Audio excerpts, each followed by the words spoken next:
पांडे जी, अगर जाति का इतना घमंड है तो वर्दी उतार गया। तेरी माँ ने कितना दूध पे रखा है, ये चूड़े चमार दिखा देंगे तुझे।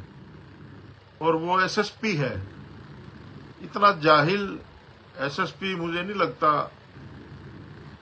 उसके या तो परिवार में संस्कार नहीं है या उसको उस पद की गरिमा का नहीं पता जिस पद पे वो बैठा हुआ है। मैं तो कहता हूं उत्तर प्रदेश में अखिलेश यादव को भी बहन जी को नेता मानना चाहिए, चंद्रशेखर को भी बहन जी को नेता मानना चाहिए और तीनों ने मिलकर के सरकार बना लेनी चाहिए, नहीं तो तीनों के आदमी पिट रहे हैं। साथियों, अपनी बात शुरू करते हैं। साथियों, अभी बहुत ही ताजा घटना है। उत्तर प्रदेश में मेरठ में एक हमारे बहुजन समाज की बेटी के साथ जघन्य अपराध हुआ और उसके न्याय की मांग को लेकर के हमारे संघर्ष के साथी और भी तमाम बहुजन समाज के लोग वहां पर न्याय की मांग को लेकर प्रदर्शन कर रहे थे और उसमें जो उस प्रदर्शन को लीड कर रहे थे वो थे भाई रवि गौतम जी, जो युवा शक्ति दल के राष्ट्रीय अध्यक्ष हैं। और रवि भाई के लिए सब जानते हैं, बहुत ही मिलनसार व्यक्ति हैं, बहुत संवैधानिक रूप से आंदोलन करने वाले लोगों में से हैं।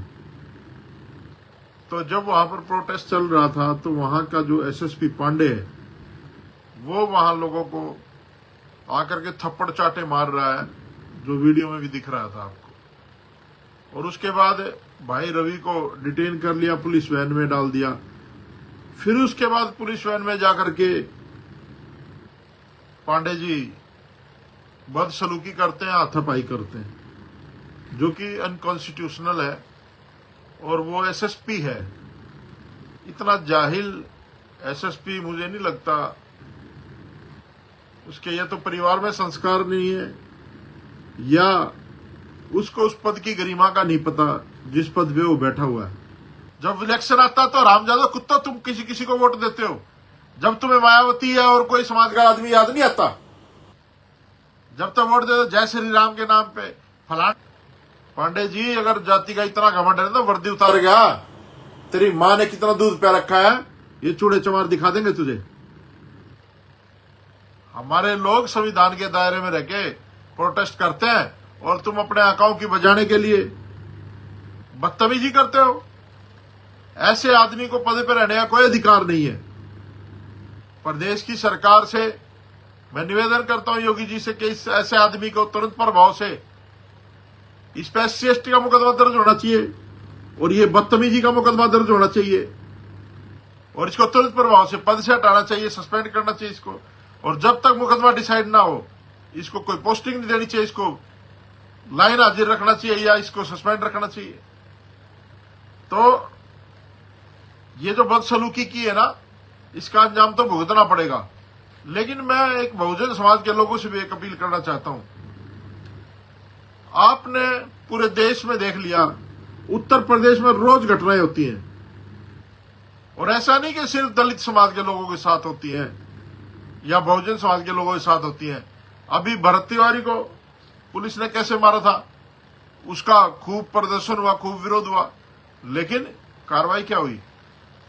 कार्रवाई कुछ नहीं। बिहार में जो हुआ आपने देखा, वो जंगल राज है। जहां जहां भाजपा की सरकार है वहां मनुवादी ताकतें इतना हावी क्यों हो रही हैं? ये वर्दी में छुपे जातिवादी गुंडे ये अपने आप को बाहुबली समझते हैं। अगर तेरी माँ ने दूध पे रखा ना पांडे, आजा वर्दी उतार गए, तू जहां कहेगा वहां आएंगे, जिस मर्जी तरीके से लड़ ले तू। ये जो थोड़ी गरिमा है ना तेरे खाल जो बची हुई है, चमड़ी बची हुई है, वो वर्दी की वजह से बची हुई है। आप वर्दी का गलत इस्तेमाल करते हैं। आपको माफी मांगनी चाहिए पूरे समाज से, उन संघर्ष के साथियों से। और हमारे साथी ने रवि गौतम जो है वो छोटा मोटा आदमी नहीं है, कहीं आप उसको हल्के में ले लो। बहुत बड़ा नेता है हमारे समाज का, युवा साथी है और उसने पुलिस वैन में सुसाइड करने का अटेम्प्ट किया। तुमने बेइज्जती करने का काम किया। अगर उसे कुछ हो जाता तो क्या करता? तो आज बहुजन समाज के लोगों को भी सोचने की जरूरत है। ये जो हो रहा है तुम्हारे साथ, तुम लोगों की वजह से हो रहा है। जब इलेक्शन आता है तो रामजादा कुत्ता तुम किसी किसी को वोट देते हो। जब तुम्हें मायावती है और कोई समाज का आदमी याद नहीं आता, जब तक वोट दे दो जय श्री राम के नाम पे, फलाने के नाम पे, ढिगड़े के नाम पे, और फिर चिल्लाते हो हाय हाय हाय हाय, अब हमें बचाने आ जाओ, एक्टिविस्ट आ जाओ, हमारी बहन की इज्जत लुट गई, हमारे बाप को पीट दिया, हमारे भाई को मार दिया, ये कर दिया वो कर दिया। अबे सालो कुत्तो, मुझे मजबूर मत करो गालियां देने पे, तुम भी हरामजादे हो। तुम लोगों को वोट देना नहीं आता। तुम अपनी वोट की ताकत को पहचानो। जिस दिन तुमने अपनी वोट की ताकत पहचान ली, ये एसपी एसएसपी तो जूते उठाएंगे, और बहन जी के राज में जूते उठाए इन लोगों ने। तो आपको समझने की जरूरत है करना क्या है। इन प्रोटेस्टों से कुछ नहीं होने वाला, इन आंदोलन से कुछ नहीं होने वाला। जो वोट है वो बहुत बड़ा हथियार है, उसका इस्तेमाल आपको करना सीखना पड़ेगा और बचना पड़ेगा इन मनुवादी ताकतों से। अरे वोट तो तुम जाकर के देखाते हो मनुवादियों को, और फिर आगे पीटते हो। जब ये पीटते हैं तुम्हें, फिर तुम्हें मायावती याद आती है, चंद्रशेखर याद आता है, रवि गौतम याद आता है, संदीप वाल्मीकि याद आता है, हम लोग याद आते हैं। तो भाई आप लोगों से मैं एक निवेदन करना चाहता हूं, ये सारी घटनाएं तो होती रहेंगी। मनीषा हाथरस कांड हुआ, जितने भी कांड हुए, यूपी में तो सबसे ज्यादा एट्रोसिटी होती है, और उसके बाद हरियाणा में होती है, और दोनों में भाजपा की सरकार है और कोई कार्रवाई नहीं होती। तो आप लोगों से निवेदन है, यूपी में चुनाव है, अभी 2027 में चुनाव है, सारे के सारे मिल करके एक मुश्त होकर के दलित मुस्लिम माइनॉरिटी के लोग जो है, बहुजन समाज के लोग जो है, आप लोग इकट्ठा होकर के अपनी सरकार बनाओ। और जब तक आप अपनी सरकार नहीं बनाओगे, जब तक आपके ऊपर अत्याचार होते रहेंगे। आज उत्तर प्रदेश में बहुजन समाज की सबसे मजबूत पार्टी जो है, हालांकि इलेक्शन के रिजल्ट से कुछ नहीं फर्क पड़ता, जो आइडियोलॉजी है वो आज बहुजन समाज पार्टी की सबसे ज्यादा मजबूत है। उसके बाद ये आजाद समाज पार्टी जो बनी है नई नई, किसी एक को चुन लो। अगर मान लो आपको बहुजन समाज पार्टी में भरोसा नहीं है, क्योंकि आप लोगों ने राज देख रखा है बहन जी का, बहन जी के राज में किसी की औकात नहीं थी कि हमारे लोगों पे ऐसे इस तरह के वार कर दे। तो आप लोग बहुजन समाज पार्टी की सरकार बनाने का काम करो। और जिन लोगों को ये लगता है कि बहुजन समाज पार्टी सरकार नहीं बना सकती, एएसपी बना सकती है, तो इन एएसपी और बीएसपी वालों को समझाने का काम करो। दोनों को मिलकर के चुनाव लड़ना चाहिए। दोनों को कहो कि अगर समाज पर अत्याचार हो रहा है तो तुम लोगों की वजह से हो रहा है। ये जो नेता है ये हरामखोर है सारे के सारे, ये आपस में मिलते नहीं, समाज को कहते हैं एक हो जाओ। अरे अगर ये नेता एक हो जाए तो समाज तो ऑटोमेटिकली एक हो जाएगा, समाज तो अपने आप एक साथ हो जाएगा, फिर समाज को भटकना नहीं पड़ेगा। मैं तो कहता हूं उत्तर प्रदेश में अखिलेश यादव को भी बहन जी को नेता मानना चाहिए, चंद्रशेखर को भी बहन जी को नेता मानना चाहिए, और तीनों ने मिलकर के सरकार बना लेनी चाहिए। नहीं तो तीनों के आदमी पिट रहे हैं। ऐसा नहीं कि यादव नहीं पिट रहा है, यादव ही पिट रहा है, और चमार तो सबसे ज्यादा पिट ही रहा है। और मुस्लिम का क्या हाल है आपने देख ही लिया, कैसे फर्जी इनकाउंटर किए बहुत सारे लोगों के।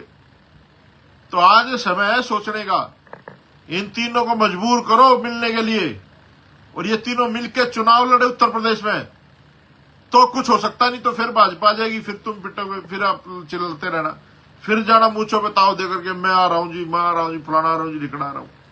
अरे भाई एक हो जाओ, हाथ जोड़ना आप लोगों से, एक होकर के चुनाव लड़ो, फिर देखो उत्तर प्रदेश में क्या होता है। तो आज मैं आपसे यही दर्द साझा करने के लिए आया था कि गलती जो है हमारे नेताओं की भी है, वो इकट्ठा नहीं होते हैं, समाज पिटता रहता है, अपनी अपनी पार्टी के सुप्रीमो बने हुए हैं, जबकि पार्टियों की हालत क्या आप लोग सब जानते ही हैं।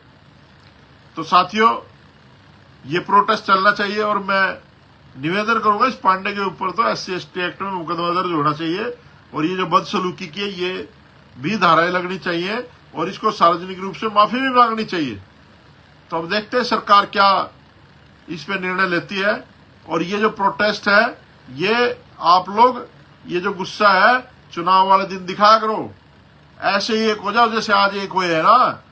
बहन जी ने भी प्रेस कॉन्फ्रेंस करी, इधर से चंद्रशेखर भी आ गया, इधर से फलाना भी आएगा, डिकड़ा भी आएगा, सब आगे। ऐसे ही इलेक्शन में एक हो जाओ, इलेक्शन में इकट्ठे हो जाओ, फिर देखो इनकी आंडे पांडे की कैसी हवा निकालते हैं।